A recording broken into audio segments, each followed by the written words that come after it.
bottom. Ain't no problems, we gon' make a way. Got no coach on the field, but we making plays. Hey, look, don't worry, we gon' be okay. Hey, look, why? Cause we gon' make them pay. Hey, what's the goddamn deal? Is that the green screen is catching my blue hat? That's weird.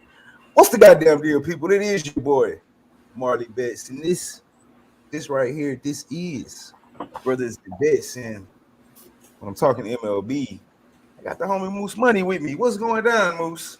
Man, hopefully a big old day for me. I'm going for my 300th win of the MLB season today. So hopefully it's a real profitable day and not some Astros type celebration. Well, I'll tell you what. But hit that shit today, Moose. I feel good. Let's do it. I feel good. Tweeting the show out right now.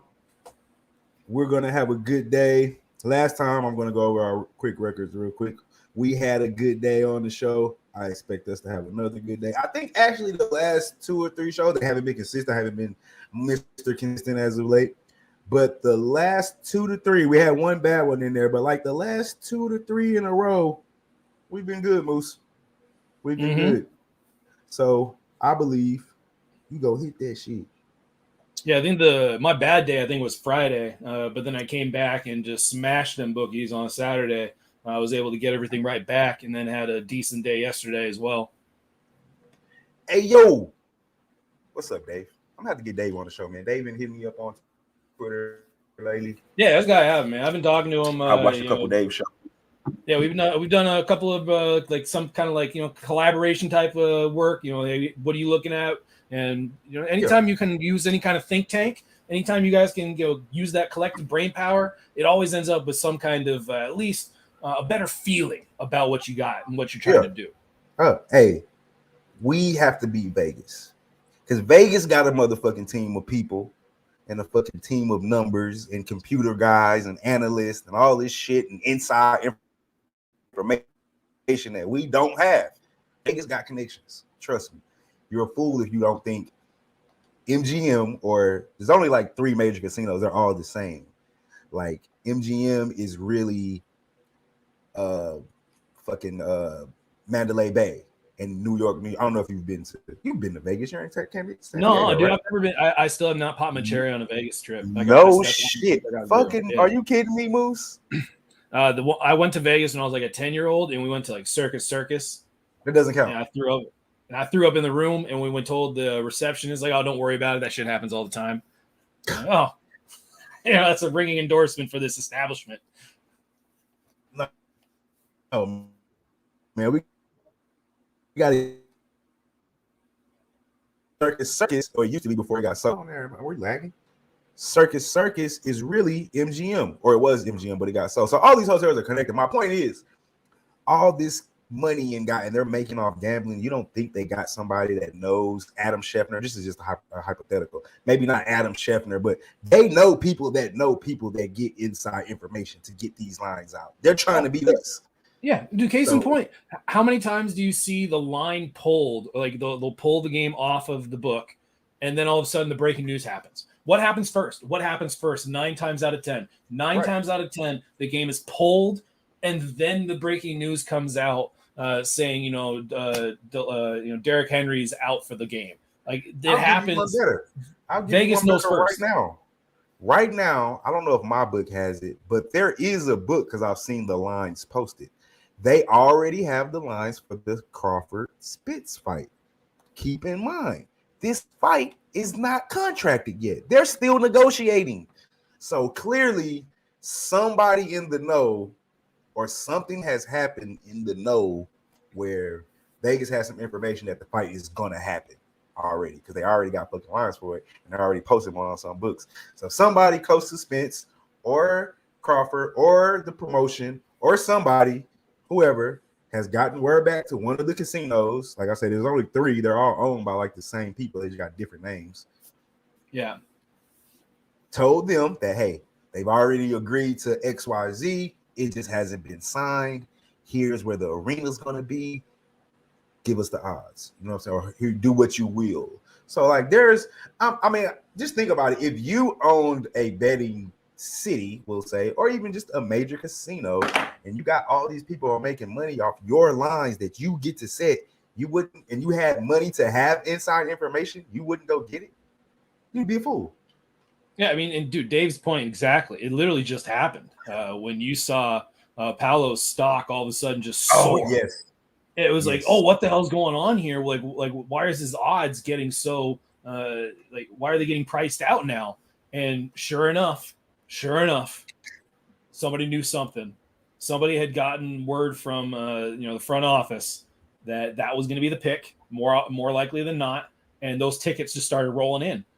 And that you see that kind of stuff happen, and it's the people that seem to beat Vegas are the ones that have the deepest ties to Vegas. I'm not going to try to like name any of the names, but I think a lot of people know some of the people that are on YouTube that used to be affiliated with Vegas, and they're the ones that do sometimes have those plays that just make you go like, how the hell did they know that was happening? Like, how could you possibly pick the Jets on a money line or something like that? Like just crazy things. You go, how could you? Man, are we having connection issues? I wonder, is that me or is that you? Yeah, I think you froze, but I don't know what's going on. Froze up on me, Moose. Anybody hear me right? Are we having connection issues on my end? It's a lot going on right now. Appreciate that, Big Show. Big Show said I shared the wrong freaking date on the tweet.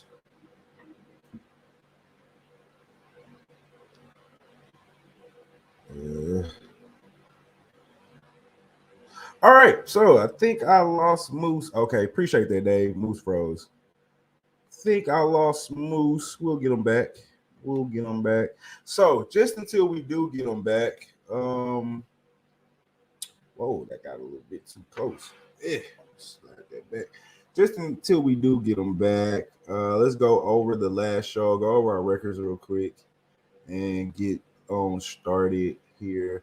So last show, which was on the 23rd, this is what we did. Me and Moose. Moose went 2-0. Only gave out 2 plays. I only gave out 3 plays. I went 2-1. That brings our combined. I need to update Moose's record really quick. 2 piece, bam. And I went 2-1. Bam. And bam. Brings our total records for the year as follows.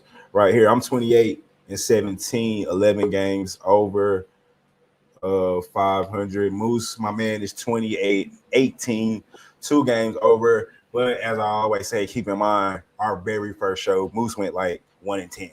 So everything since then has been money from Moose Man. So like I said, I was just going over last show and overall record while we got our technical difficulties figured out. If you remember what you were saying, you can go ahead and pick up where you left off at.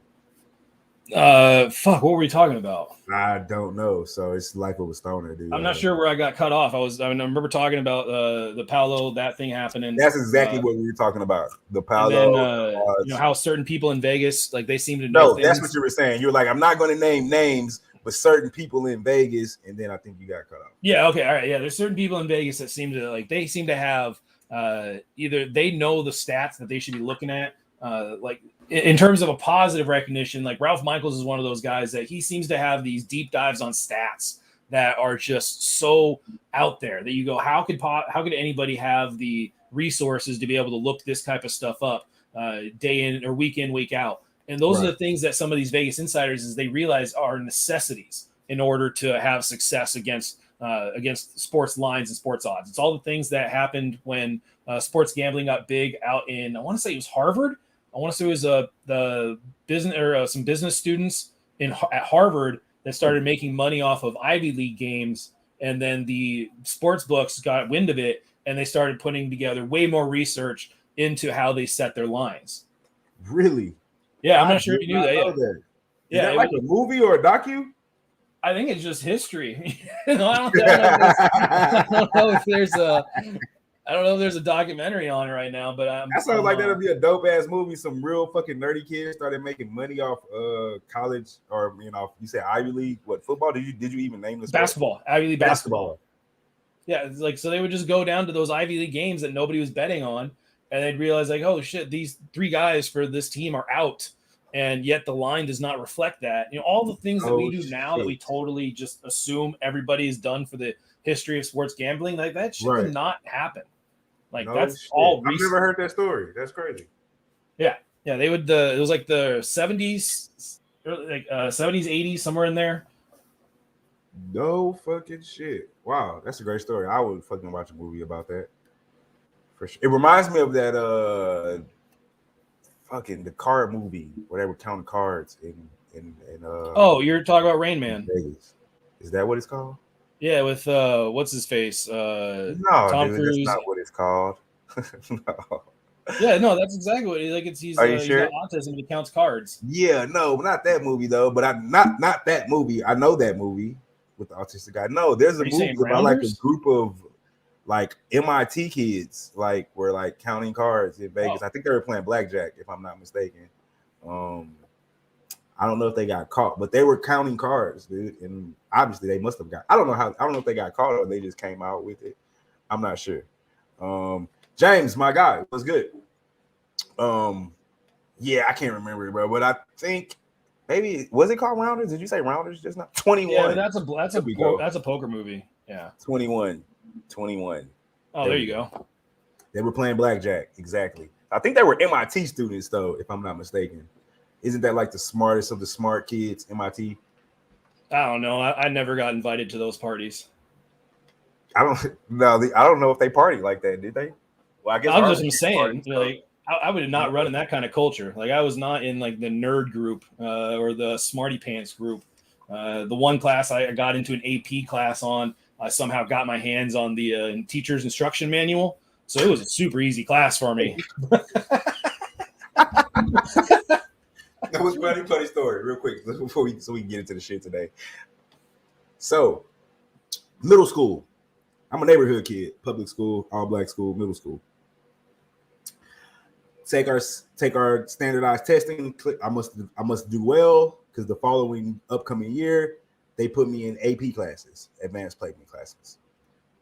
So I do that year in advanced placement. The next year we move. My mom moves us to like the lower middle class. We'll say lower middle class. So I'm in more of a suburb of Houston at this time. So I transfer from like a black school to a predominantly white school, but it's actually a very mixed school, but it's known as white school. They immediately take me out of pre-AP classes. They don't test me. They don't. They don't be like, hey, let's just see if you can do it first. They don't even bother. It has honestly, I don't think it has nothing to do with my race. It's because of the district I came from. Because the district I came from versus the district I was going to, and the school I came from is like known as just being a piece of shit district. Yeah, but you're a little kid. You don't put those dots together. Bro, they didn't even, they just automatically put me in regular classes. Like, no, this kid's going to, we're not going to even audition them, which probably wouldn't have made it if I'm being honest, at least definitely at that time of my life. It wasn't had nothing to do with my smart stuff. I just wasn't focused. I mean, I was a smart kid. Obviously, I was in AP classes where I was at, but as far as like really locked in, and anyway, let's talk sports. Let's talk sports. Yeah, let's get on that. I mean, because the only way you could do that is if you walked up like chewing the butt end of an eraser, asking about what the special is for lunch today. It's like, okay, I don't think this kid belongs in the AP classes. This kid's chewing erasers and asking for what the lunch special is. They didn't even give me the shot. They said, nope. He gone. You're just gonna go here. All right, let's jump into it, my man. First game, and we're gonna talk a bunch of different games. I only got 4 games on the docket, but we're gonna kind of freestyle some games that aren't on the docket, just give out some extra plays as well. My boy, I couldn't answer the phone, my guy, because I was doing the show. When you hit me, I was about to put your ass on live since you called me during the show. That's what I normally do. But you know what I'm saying? Let you make it, my guy. Appreciate that. All right. First game we got on the docket today is the Reds going on to take on the Cubbies. I talked to my man Cap today, and this was one of the games that he was actually on. I don't know if Cab sounded as too confident, but it was a game he was on. He was Cubs, right? Yep, he was on the Cubbies. So we got the Reds. They're going to take on the Cubs. The run line plus 1.5 is at minus 190. The money line for the Reds is at plus 107. Cubs run line minus 1.5 is at plus 165, while the money line is at 117 minus 117 with a total of 9. On the mound for the Reds, we got Luis Castillo, 2-4 with an ERA of 3.71. And for the Cubbies, Keegan Thompson, 7-2 with a 3.10 ERA. Couple of actual factuals. The Reds, they're 2-8 straight up in their last 10. They're also 3-6 straight up in the last 9 against the Cubs. 4-2 straight up in the last 6 against the Cubs when playing in Chicago, and 1-5 straight up in the last 6 games against an opponent from the National League Central Division. Their totals have gone over 4 out of the last 5 against an opponent from the NL, over in 6 out of the last 8 when being on the road, and over in 5 of their last 6. Now let's move on to the Cubs. They don't really get too much better. They're 5-15 straight up in their last 20, 2-7 straight up in the last 9 at home, 2-4 straight up in the last 6 at home against Cincinnati. Over totals, over 4 out of the last 5. 4 out of the last 6 when played on a Tuesday at home. For those of those that like those stupid ass stats, I personally don't care for them. And the under is gone. It went under in 6 out of the last 9 against Cincinnati as well. Moose. Just stay down. Moose, what you got? If anything, what's the breakdown? How about I ask you that? I'm off of this game. A lot of it has to do with the fact that I think both these pitchers are pitching in their preferred situations. Luis Castillo is pitching on the road, getting away from the Great American Ballpark, where he has pitched much better. On the road, he has a 2.7 ERA. Keegan Thompson pitching at home, where he's got a 1.5 ERA. Both these offenses have been pretty productive over the last couple of weeks. The Reds, their average last 7 days, 272 with a 410 slugging, 733 OPS. Cubs 279, 421 slug, 774 OPS. So it's really kind of a toss-up to me. I don't really see an angle any one way or the other. I do like Thompson, but I also do like Castillo. I think the Reds are going to do what they can to protect him, meaning that they'll try to pull him with a lead, so he might not go deep into the game. So I would lean more to the Cubs on that way, but both bullpens are really bad. So this is kind of a stay off for me, and I didn't really find any way to kind of attack this card or this game on this card. Okay, so I wanted the Cubs here, but when I was looking into it, obviously I was kind of solely thinking I'm going to back Thompson at home, 7-2, 3.10 ERA. As I said early, looked pretty good in his last 2 outings. He went 6 against the Pirates and the Braves, who are playing pretty good down baseball against the Braves. He went no errors in his 6, only gave up 2 hits. Against the Pirates, he went 6 again, gave up 4 hits, but only gave up 1 run. So I was thinking going that, but like you said, the Cubs bullpen fucking sucks. So I was thinking maybe I should go first 5.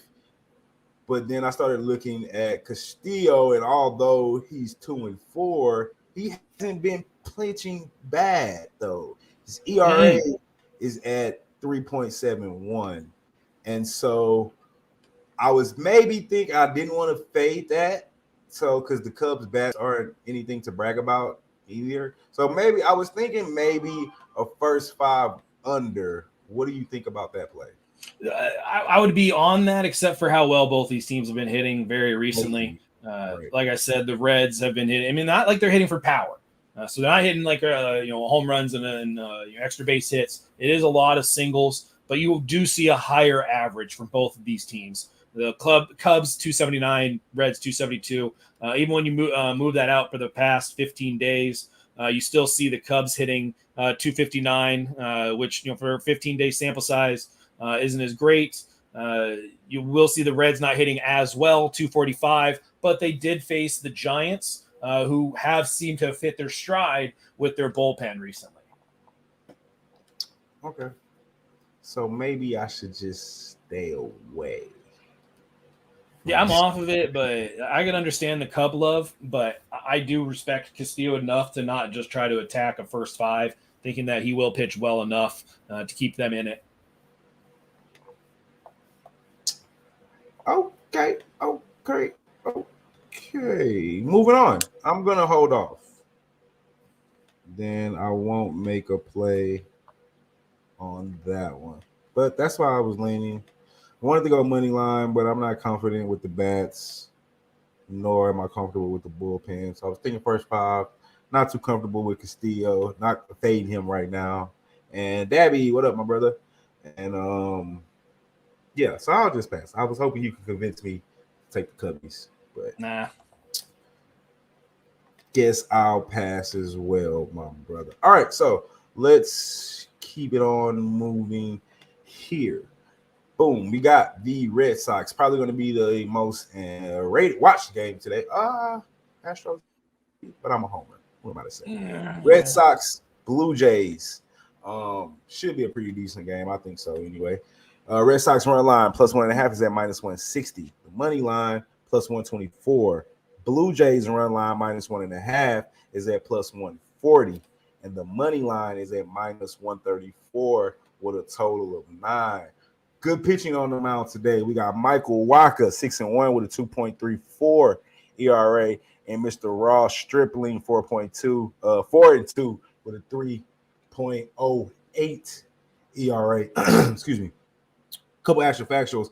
Boston lighting it up, 7-1 straight up in their last 8 games, 12-3 straight up in the last 15 games, but 1-5 straight up in the last 6 games when playing on the road against Toronto, and 1-6 straight up in the last 7 games against Toronto. And their totals have gone under in 10 of the last 15 games against an opponent from the AL, also under in 14 of the last 20 against an opponent from the AL East Division. The Blue Jays, 5-1 straight up in their last 6 games at home against Boston, and their totals all going over everything, smashing crazy bats. Over in 9 of the last 11 against an opponent from the AL. Over in 12 of the last 14 against at home.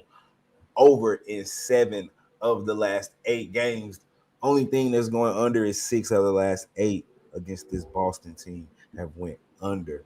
Moose, what's your breakdown on this game?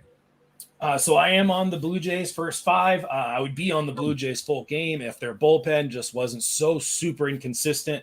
But a lot of this is a Michael Wacha fade. I really think that he's. I mean, it's one of those things where I've seen him be successful early on, but as the weather warms up, as batters start to kind of hit their groove and the summer swing, so to speak, you kind of have started to see it a little bit.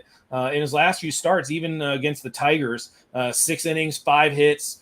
Start before that, 5 innings, 6 hits, 4 innings, 8 hits. So in the month of May, and even before that, he did have a 9-inning start, 3 hits, no runs. So that is his one good start in the month of May, but it was against the Angels when the Angels were really scuffling. So I really am anticipating a Wacha fade. You look at Stripling on the other side, who when he has started games, he has pitched really, really well. You look at just his last few starts against the White Sox, where he went 6 innings, 5 hits, 1 run. Kind of gloss over the Yankees, where he gave up 5 hits and 3 2/3, only 2 runs. And then his 1, 2, 3 starts before that, he didn't give up any runs in his starts. So this is very much I understand that the Red Sox offense has been better than the Blue Jays, a little bit better than the Blue Jays, but I will play that Wacha fade. And I will trust that Stripling is going to pitch well enough so that the Blue Jays can come away with a lead after 5 innings. But you wouldn't take the full game because of the bullpen. I do not trust the Blue Jays bullpen. Their bullpen the last month or so has a 4.73 ERA. Okay.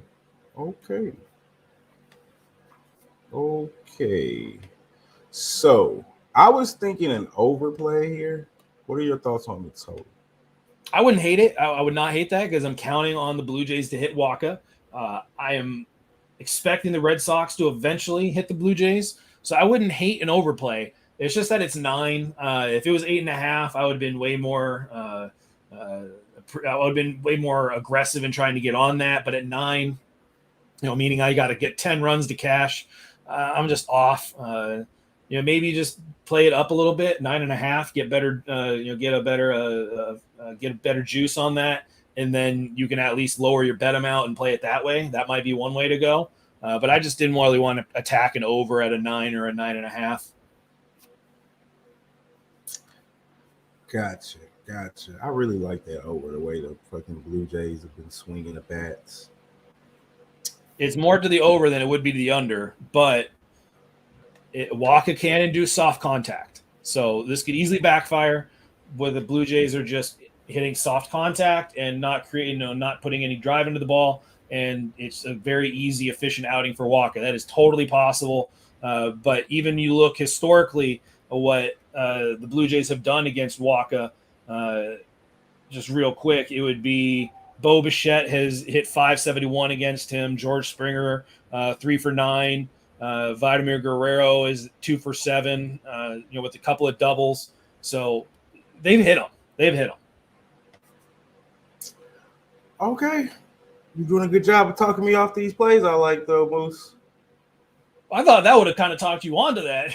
The fact maybe a Blue Jays team total, possibly, but the Boston bullpen with the 9. And then in the midst of you talking, I went back and looked at the team totals for the last 5 games for each team. And although the Blue Jays have been going well past overs, I think the Red Sox only hit 9 like twice, and the rest of them were like 7s and 8s. So I really would like you to be dependent on the Blue Jays bats to hit Waka, which they've been hitting everybody lately. But Walker does have the ability to throw a pretty decent game. So then I would be dependent on bullpens, even though both these teams' bullpens, you know what? I don't trust both these teams' bullpens like that. No, you can look at the Red Sox bullpen, and I just had it. Oh, there it is. The Red Sox bullpen over the last month or so, 3.71. So, I mean, not exactly great. And I already read you the Toronto. Toronto's sitting 4.73. So, those aren't great bullpens. No, it's not. Can the Red Sox give me what I need? I think Red Sox have hit. Yeah, they're hitting. I'm looking at they're hitting 261 as a team, slugging 417. Last 15 days, 293, 441, 816 OPS. They've been crushing it last 15 days. Last 7 days, they're still 305, 458, 862. The Red Sox have been absolutely crushing it. So I don't hate an over here at all. I would not be pushing you off of it. I would be trying to probably encourage you onto it. I'm not going to play it. I feel way more confident in the Blue Jays' first 5 that it could end up being like a 3-2 first 5 and then end up with money in my pocket that way. You know what? Officially, I'm going to take it. I like it. I think you just talked me onto it. Let's do it. I'm going to ride. I'm going to make the play right now. Over 9. I can only get a 120, though. Oh, it's 120 now? Oh, shit. You're getting public money on that then. I'm getting what? That's got to be public money going that way then. I could have swore it was a lot easier, a lot better price earlier. Hell no. Well, at least, I don't know about earlier, but right now, yeah, I got under 9 is plus money at 100. I could have been looking at the wrong game too. That's very possible. 20.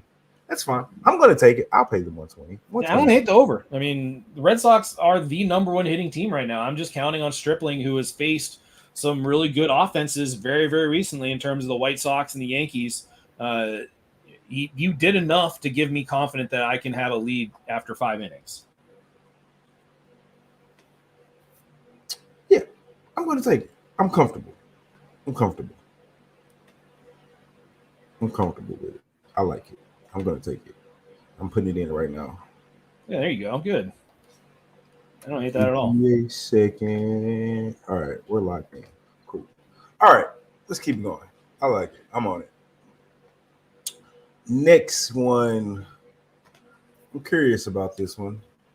That's why I put it on here. I have a play I want to ask you about on this game. I want to know your thoughts. That is the Orioles. They're going on the road to take on the Mariners, or they might be already on the road. I'm not sure what game of the series this is the first game or not. Second game. The run line, second game. There we go. Run line is at +1.5, or run line +1.5 is at -150. And the money line is at +146 for the Orioles. The Mariners run line -1.5 is at +130, and the money line is at -156 with a total of 7.5. On the mound, we got Dean Creamer. Like that last name. 2-1. I know, right? With a 1.71 ERA and such a short couple of starts for Mr. Creamer. And on the Mariners side of things, Mr. Robbie Ray, 6-6 with a 4.07 ERA. And a couple extra factors really quick. The Orioles, 5-1 straight up in their last 6 games.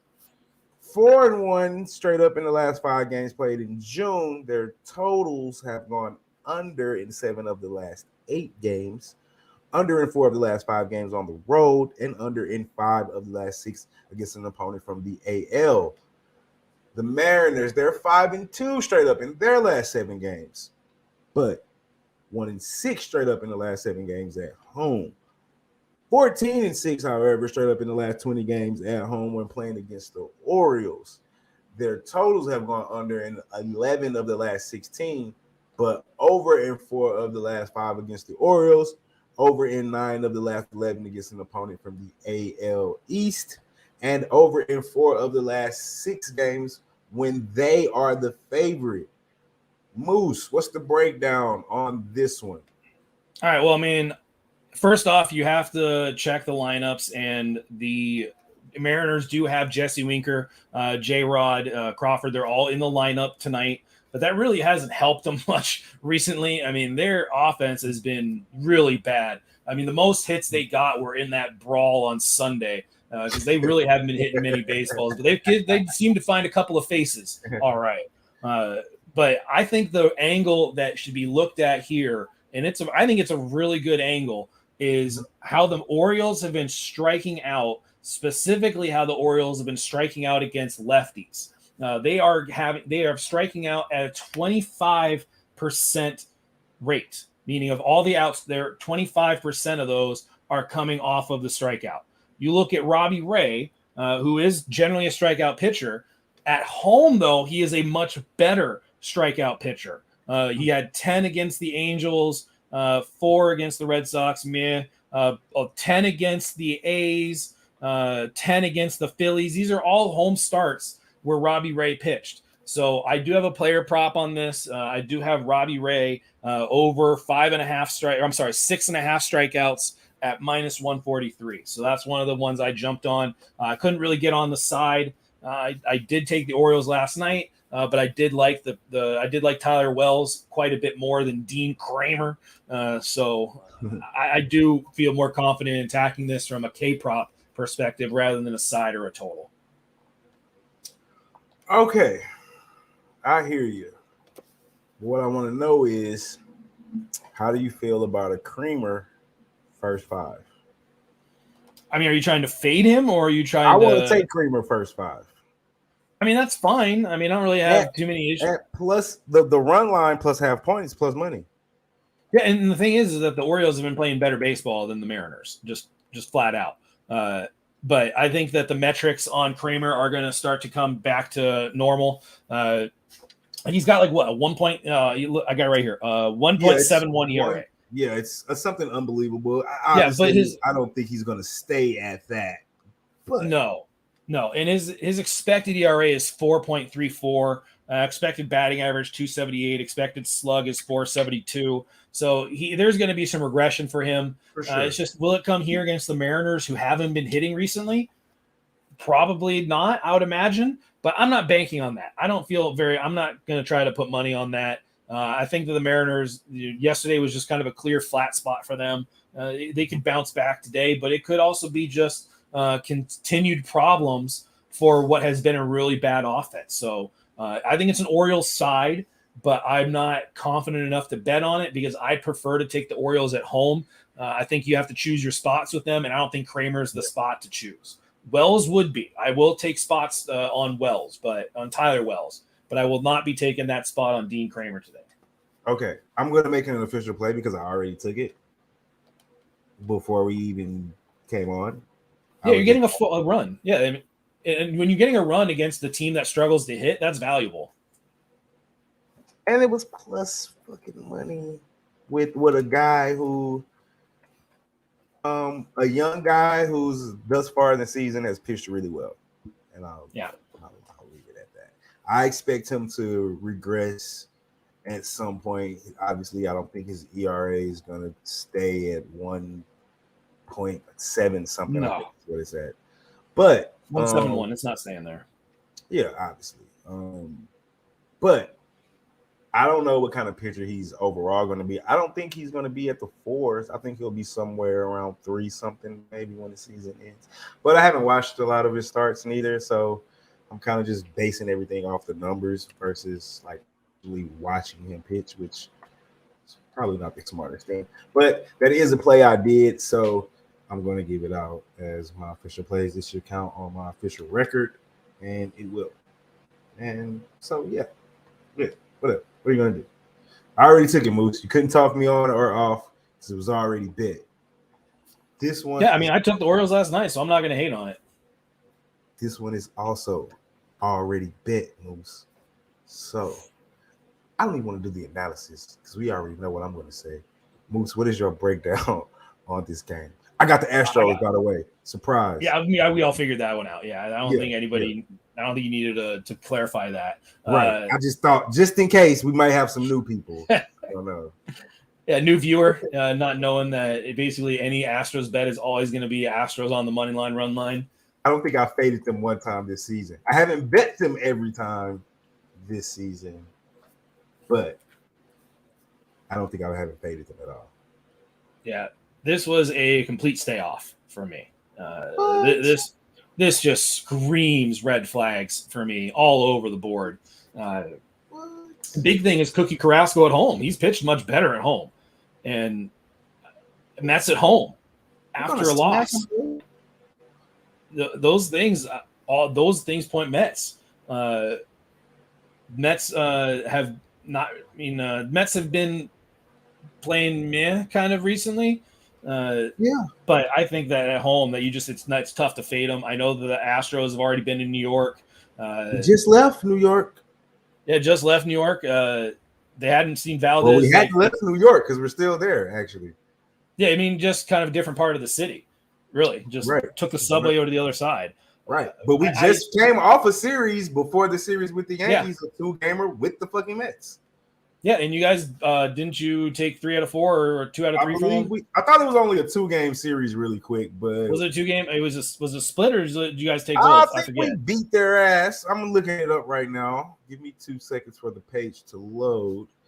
As I do know that Carrasco pitched one of those games. I could be mistaken. Hold on. Let me see. We beat them both games. First game was 8-2, and it was Urquidy against Williams, and the second game was 5-3. Garcia against Cookie. Yeah, with Carrasco, and Carrasco got touched. But again, this is Carrasco at home, where he's pitched better. This is the Mets at home off of a loss. So he was there. It's a situation that would scream Mets. Astros potentially the hottest team in baseball right now. So I'm not even touching this. I mean, I don't want to get anywhere near this game. There's way too many ways this game could go. But all that being said, it should be a really good game. So if you're invested in it as on any side, I think it's one of those games that would end up being close. That's why they've priced out positive run line. You'd be like, there's no way you could play a +1.5 and not have to pay like -200 juice. So it's expected that it's going to be somewhat of a one-score game, whether it's a high-scoring game or a low-scoring game. Tough to tell. Astros bullpen is better than the Mets bullpen, but I don't really want to try to fade Carrasco at home. I don't want to fade the Mets at home. I don't want to fade the Astros right now. So all those things just point to me not playing this. Well, I don't say this often, but Moose is completely wrong, and I'm going to tell you guys why. So this is going to be the most biased opinion you've ever heard. Remember, you heard it here first. We are going to smack Cookie ass up. The Cookie will crumble today. And I'm not just saying that because Astros fan. Let's look at Cookie's last starts. And if we want to be more specific, because Moose was saying Cookie at home. Well, when we just played Cookie, he was at home. And you know what we did? We ate a bunch of cookies. And when I say we, yes, I do mean the Astros. I'm a part that of was on the road. No, that was on the road. Cookie pitched on the road. That was in New York. No, the game today is in New York. No, the last game was in New York. No, they played their series in Houston. You're right, Moose. It was in Houston. You're right, Moose. It was in Houston. You're right. You are absolutely right. However, you know what Cookie did? Cookie went 2 innings and he gave up 4 hits. You know how many runs he gave up? 5. A ton. He gave too up many to 5 count. runs. You know, he gave up 3 home runs. He only got 2 strikeouts. Now, Moose, you're the baseball expert. I don't know how, playing another team twice or 3 times. They play each other tons of times in baseball. How that works. I know in football, let's say, you get comfortable with your opponent. I was told, at least the little baseball knowledge I do have, the more you play a team, the better it goes toward the hitter because he's seen the pitcher before, he's seen his pitches, and he kind of knows, I guess the types of pitches he likes to throw. So, I don't know, or are you going to tell me today, this is a revenge game? I don't know if that works, how that works in baseball, and that Cookie got ate up last time, so his next time out, he's going to have this. He typically has the stuff, when that kind of thing happens. How does that typically? I don't know how that typically works. I mean, you're right. It is always going to favor the hitter when you get more reps off of a pitcher. It's usually going to be beneficial to the hitter facing a pitcher second time in 2 weeks. But it can also be beneficial to a pitcher if they struggle and then go back into an environment where they're a little bit more comfortable, like Cookie is going back home. So that could spell success. The one thing that I would point out here about Valdez is he has only had – you got me? Yeah, I said he's awesome. You said the one thing you would point out about Valdez. Yeah, no, you're not going to like this stat then. How many games do you think he's pitched this year where he hasn't given up a run? Oh, that doesn't sound good. Let me see. He's 7-3, 2, because it's not going to be good. He's pitched in 1 game where he didn't give up a run, and that was his first game of the year. Every other game, he's given up at least 1 run. In his last 4 starts, he's given up at least 2. He's given up 3 runs, 4 runs, 2 runs, 1, 3, and then before that he pitched well. But I mean, Valdez also not pitching well, so that's why I said this game could be a sneaky little over, or it could easily go under based off of the talent that you're talking about with Cookie Carrasco and Framber Valdez. But again, it's just too many red flags. I mean, it's like you could pick an angle. You could play the whole Valdez fade and Cookie at home.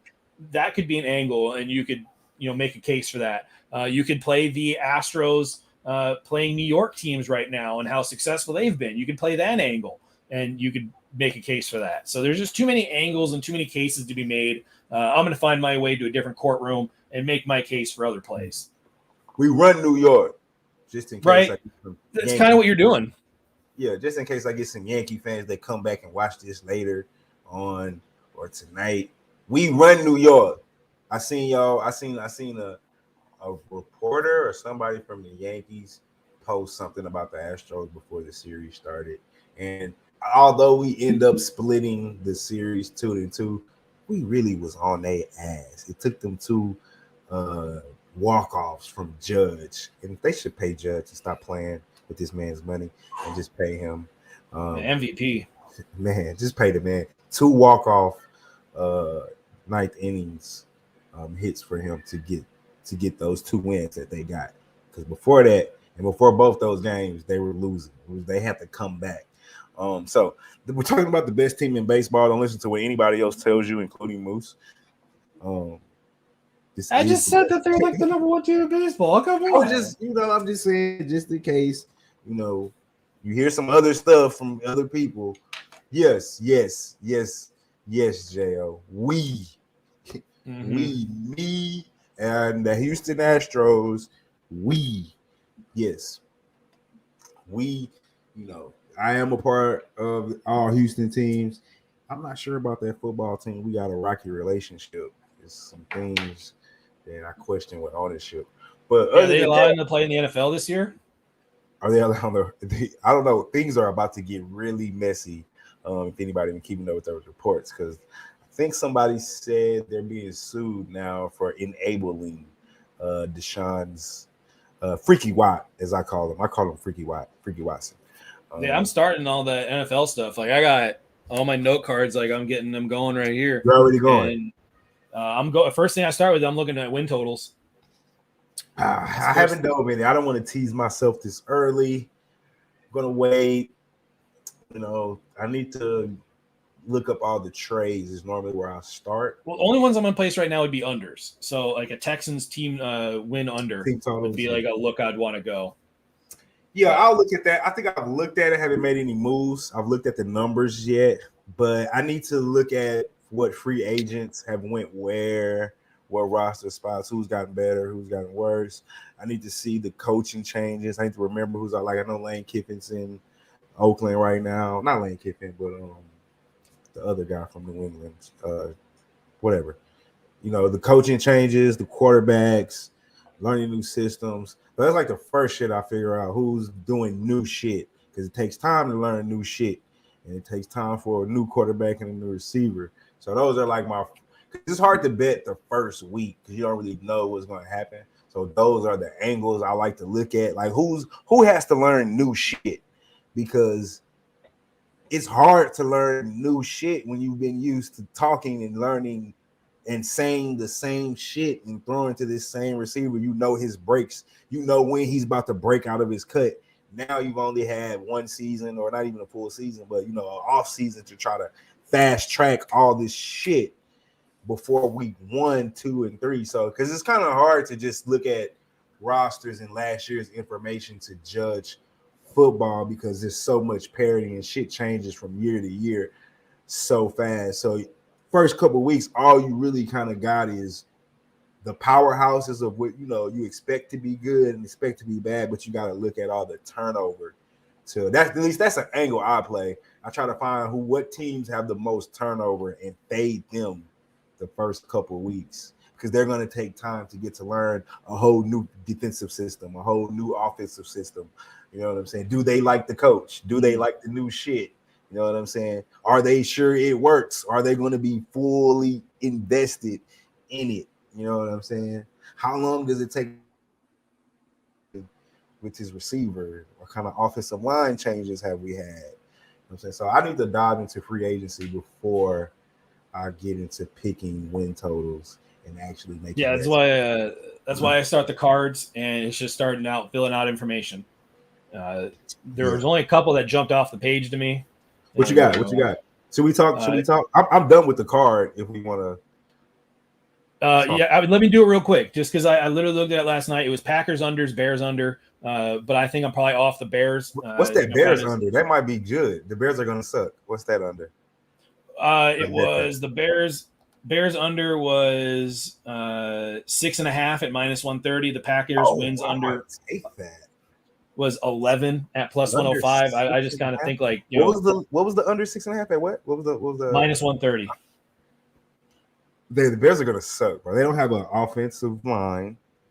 Yeah, that's kind of what I was thinking. Offensively is Justin Fields. We don't know what kind of growth we're going to get from year 1 to year 2, but he doesn't have receivers. He doesn't have an offensive line. They traded Khalil Mack. I don't know what's left of the defense. Yeah, but he didn't play last year. Division, so. Yeah, and that's the thing is one of the things that pulled me off of it was the fact that they get to play the Lions 2 times. Right. So you're basically talking about like, okay, can they get 4 more wins? And then they can beat Minnesota. I think they can split with Minnesota, but Minnesota could also sweep them. I need to know what division do they play this year? What 2 divisions they play? Well, I'm pretty sure they're going to have a good defensive line because they had a good defensive line last year, and I didn't think they lost any pieces from it. Well, they lost Khalil Mack. But he never played. He didn't play last year at all. Oh, well, yeah, he missed a lot. You're right. Yeah, so their defensive line should be still really good. Their linebackers are probably going to be good because they always seem to pick up a linebacker at some point. But you're right, man. Their skill positions, like it's fucking what's his face, running back. Why am I blanking on his name? Don't worry, I am too, and I know it because he had a good season like a year ago. Yeah, he had a pretty good year. But I don't know why I'm blanking on his name. It's embarrassing. I'm blanking on his name. But anyways, I mean, they don't have anybody to really use offensively as a weapon other than they're also their tight end, Kmet. Fuck. Yeah, Kmet. Yeah, that's probably not. I don't think that's it. But yeah, you know what I'm talking. They have him so they can develop him because he's a big tight end, like a 6'6", 6'7" tight end. That can catch the ball and runs pretty good routes. David Montgomery. David Montgomery. Fucking goddamn. But they don't have anybody else back there. And you can't survive in the NFL right now as a one-back league. Like you're a one-back team. Like you just can't do it. So that's why the Bears was the first one that stuck out to me. The Packers also. Like the Packers just looked so bad when they didn't have Devontae Adams around. What is that at? 11. Yeah, I stay away. It's Aaron Rodgers, though. I think that's the only reason I'm staying away. It's fucking Aaron Rodgers. And they play in a piss poor division. He gets the Bears twice. He gets the Lions twice. So what I'm doing here is I'm going to go through. I'm making a card for each team, and I'm basically going to go through. I'm going to try to give like myself at least some kind of direction. Like, okay, here's the general direction I think this team's going to go on. And if it's like what we're talking about with the Bears, where everything's pointing towards a negative and bad year, then that's a wins total under I'll play. I'm only going to play unders until I start getting through training camp and you start getting like past the injury scare, because the last thing you want to bet on is an over, and all of a sudden Matt Stafford goes down or something. Was that? Huh? I wonder what Cleveland's win total is. Oh, I can tell you right now. I got their card right here. They're not consistent because they don't know if Freaky Watt's going to play or not. What do you think it's going to be? Oh, never mind. No, I don't have it. You're right. They don't have it out there because of Watson. All right. I wish we could have got that. That's 100%. I wish we could have got that like 2 weeks ago before the news came out, before he was in the news about the suspension. Because you probably could have got another year. Because they were thinking like 6 games at first. So now they're saying a year, so they probably don't have it listed. I take a shot off the top of my head. You said you're not playing unders. I know I don't do win totals, but off the top of my head, I look at the Raiders because I think they're going to be a sneaky. What I think I'm going to do this year is I never do futures, but I'm going to do a couple this year. I'm going to pick a team to win the AFC, but I'm not going to pick a favorite. I'm going to pick like an underdog play, like the Raiders. Who I think have an outside chance. Teams I think who have an outside chance, who I'm not necessarily betting on to win it, but if they do get to the Super Bowl, it'll be big money just to get there. Kind of like the Bengals last year. Yeah. I'm going to throw some money on the Raiders, I believe, because I like the additions that they made. They made an addition on defensive line. I can't think of who it was, alongside with Devontae Adams, alongside with what they did last year. And I can't think of the name of the fucking Raiders coach for some reason. It came from New England. I don't know why I'm blanking out, but I just like what they have as an outside chance looking in. I might drop something on the Colts as an outside chance looking in. With that, yeah, I just don't like Matt Ryan. Fuck Matt Ryan. Yeah, I'm not the biggest Matt Ryan fan, but I will acknowledge that he can get the job done with that defense and that running game and that offensive line. We have to see what happens with the receivers. But like I said, these are teams not like I'm not going to bet on the Chiefs or the Bills or teams that I feel like, because you're not going to get the money line I want. I want teams with plus 1,000 or at least close to 1,000 money line to make the AFC. Yeah, and surprising is the Ravens are one of those teams that just about like they're priced. They're priced really poorly. Like it's like I think I saw last night, like to win the division, they weren't they were like plus 300 or something just to win the North. Oh, I like that. I think they're going to win the division. Honestly, yeah, exactly. I mean, it's Cincy. Like it's basically just Cincinnati they have to get past. I think Cincinnati's not going to be. I think that reality of being the hunted versus being the prey is going to set in. I think they'll still be good, but they snuck. What have they done for the offensive line? They snuck. I don't know. That's why I said I have to go into free agency and look at and check rosters. I don't think they've done anything, and that was a huge problem. That was the problem offensively. That was the problem. Yeah. I mean, they had all the skill positions. They got Mixon, they got tight ends, they got receivers, they got the quarterback. Like literally, the offensive line is the problem. Cost them a Super Bowl, as a matter of fact. Aaron Donald stopped the last two plays. They couldn't block him. So I definitely got to dive into free agency before I make any plays. I suggest if they're not up on roster moves, because that's going to be key with those win totals. But yeah, I'm the only future I'm going to look at right now that I think I'm going to make a bet on, because this is because I normally don't do futures, is I'm going to bet a couple teams to make it to the Super Bowl, not win it, just win the NFC and AFC. And I'm only doing like sleeper teams with like plus at least 800 and up for value, because I don't like waiting till the end of the season to make my money. Like, give me my money now. It's my money and I want it now. Yeah, well, I got to make money in NFL this year because I got my ass whooped last year. So I'm starting off early. I'm getting prepared early. Have my NFL record. Like I always say, NFL, in my opinion, is the hardest sport to cap overall. So this is what I did last year. That's what I did last year in NFL overall. Yeah, see, I would have taken those any day of the week. I placed way too many bets. I placed way too many prop bets. I tried doing like ladder plays on team totals, and that was stupid as hell.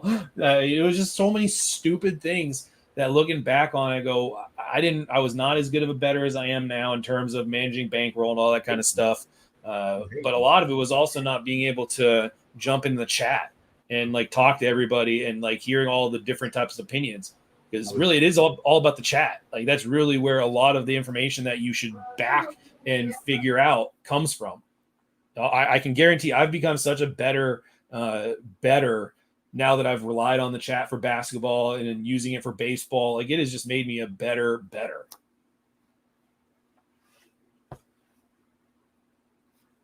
Oh shit, did I freeze out or something? Are we good? Nah, you're good. My wife was talking to me about her life insurance, trying to see how much I get if she accidentally comes up missing. Missing? Yeah. Or damn, you guys playing some like Ozarks type shit. Like, god damn. She just said she's gonna take me off now. Right? Gonna go like missing the Everglades or something. Jokes. In my former life, I was a comedian. And a couple lives ago. That's a story from the topic for another day. So that was my NFL record, but I heard everything you were saying. This was my playoff record. Or our playoff record. Shit. God damn. So, I'm jealous. I just got to think, man. I don't think I did that good. My playoff record, I'm happy about. My overall record, I feel like I can. My goal every season is to at least end being 20 games up 500, above 500. That makes me happy. Being 11 is good. I mean, I made money. I hopefully made a lot of people money. And I'll take it. I'll even take being above 500, but that's not what makes me happy. So I feel like I'm a much better football camper than 84 and 73. So, but it still was a good year. Like I said, this is definitely, in my opinion, the hardest sport to cap because of all the parity that exists in this league. Do you have any baseball plays that you would like to officially? Yeah, let me rattle off the last ones I got here. I went kind of hard in the yard on Padres, Diamondbacks, unders. So I took Padres Diamondbacks under 8. First 5, Padres Diamondbacks under 4. Padres Diamondbacks Nerfy, no runs for first inning. And I took a Tigers Giants under 7. So all that stuff is on there, as well as Marlins Cardinals overs. And I do have. You're going super fast. Giants. Shit, who the Giants are playing? I know it. Tigers and Giants. Under 8, is it? Under 7. 7. Gotcha. That's Scoobo versus Rodon. What do you think? I want to talk about that game. Then we can go over the lines. What do you think about? I never take run lines plus run lines, but I was thinking about a Tigers plus 1.5. It's only minus 135. Oh, I don't hate that at all. I looked at it. I just thought it was priced out of my range because it was like minus 150 or something like that. Right. I got minus 130, I believe. Yeah, I don't hate that at all. The only issue is that the Giants have been hitting a little bit more recently. They're hitting last 15 days. Oh, that's not going to be the good one. It's been the last 7 days that they've been hitting. Last 15 days, 241, 739 OPS, which is pretty good. Last 7 days, oh crap, I don't want that. Stop doing that. Last 7 days, the Giants have been hitting 240 with a 736 OPS. So, I mean, I don't hate that at all. I mean, the Giants haven't really been hitting as well as I thought they were. I thought they were hitting a little bit better than that. But again, I still thought it was an underplay. I do like Rodon. I do like Scooble. I think Scooble is going to rack up strikeouts. I played a Scooble ladder K prop as well on 5.5, 6.5, and 7.5. And the 7.5 is plus 244. So if anybody's looking for a big juice, a nice juicy K prop, that's one I am on.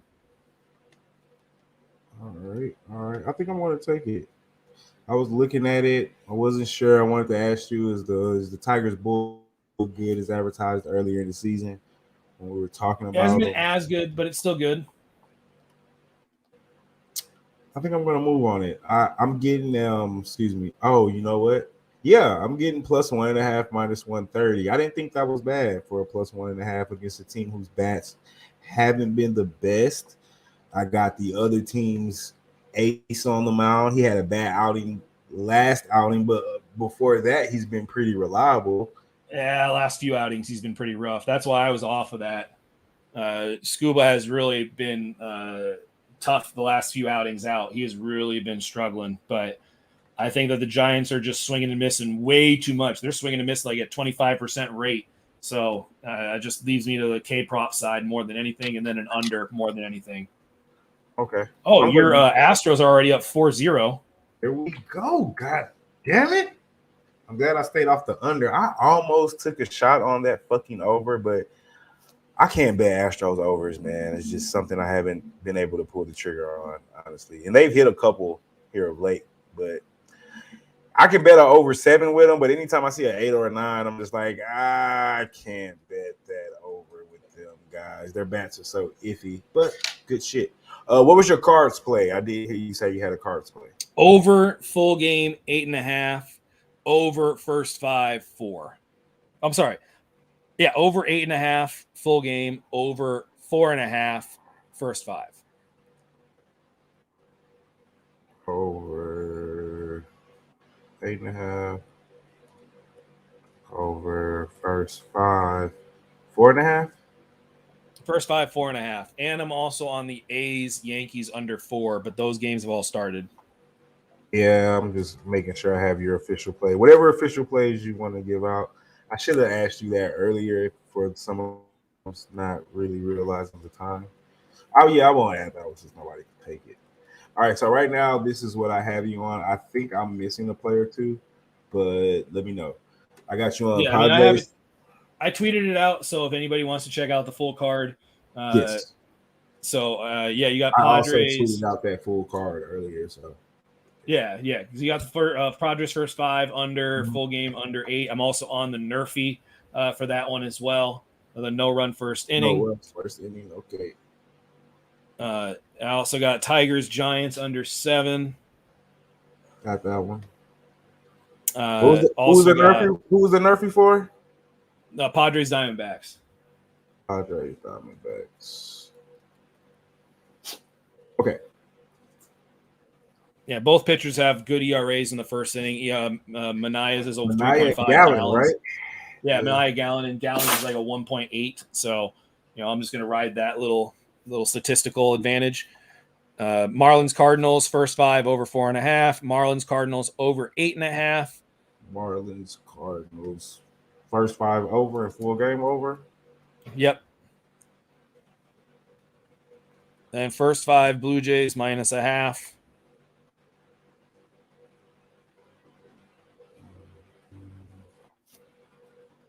And we'll leave it there since we didn't talk about A's Yankees. What was the last one? Red Sox Blue Jays. Blue Jays first 5. Man, I wanted to go with Michael Walker so bad. You completely talked me off that one. I didn't say it earlier, but you completely talked me off that one. Yeah, there are people that they want to back the Red Sox right now, and rightfully so. I mean, they are one of the best offenses in baseball at this moment. You said Blue Jays first 5, right? Yeah, Blue Jays first 5. Gotcha. All right, let me know if this is accurate.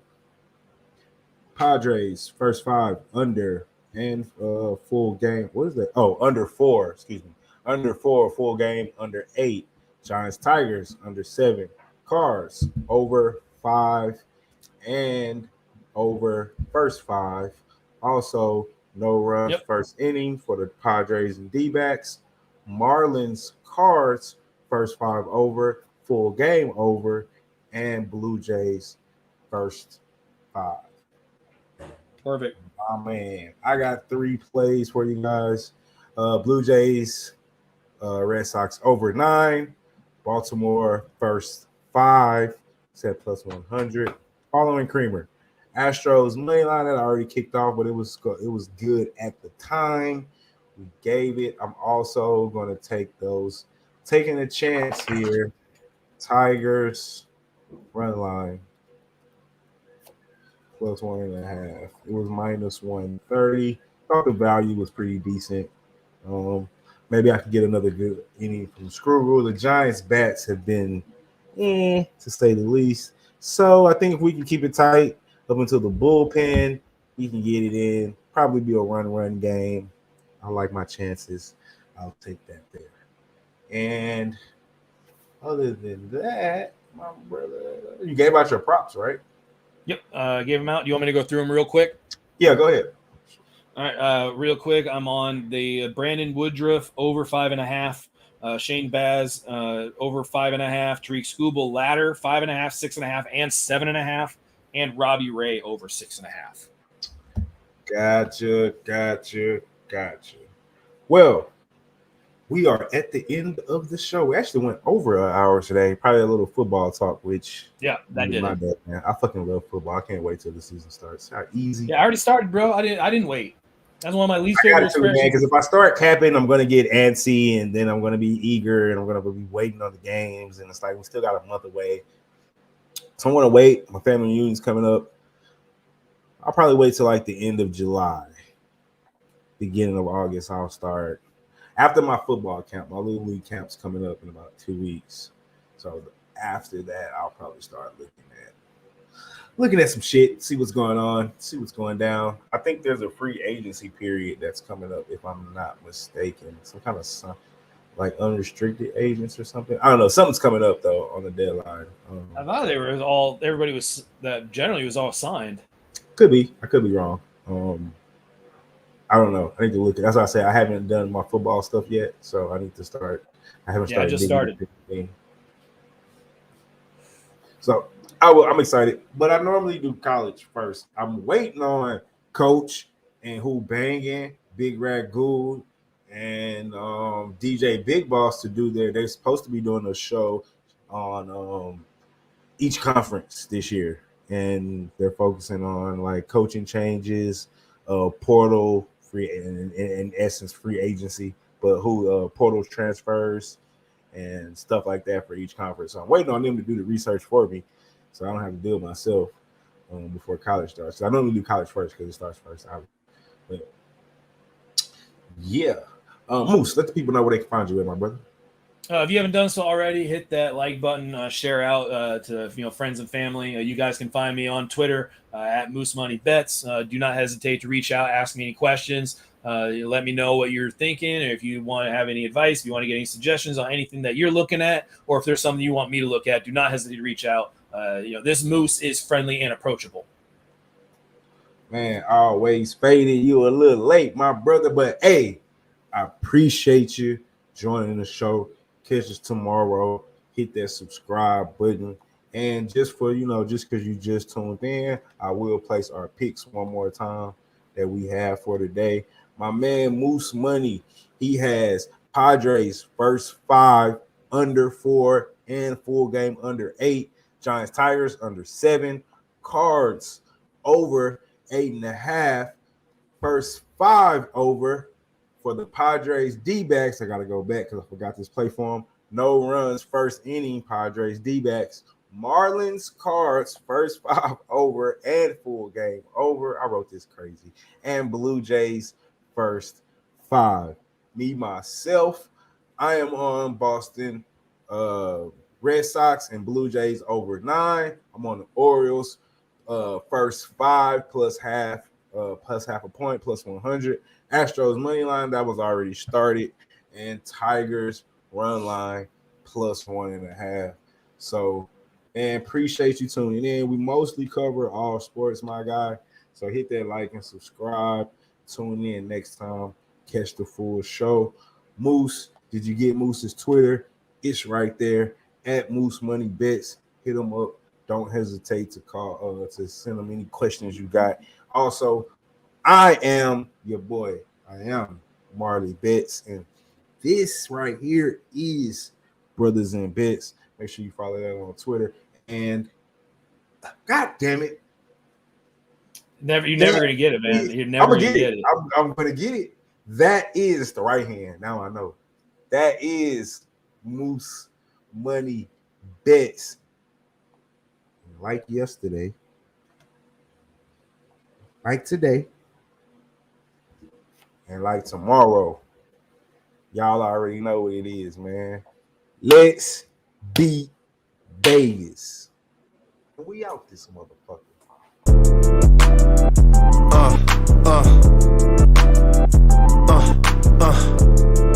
Check it out. Look, we from the bottom, ain't no problems, we gon' make a way. Got no coach on the field, but we making plays. Hey, look, don't worry, we gon'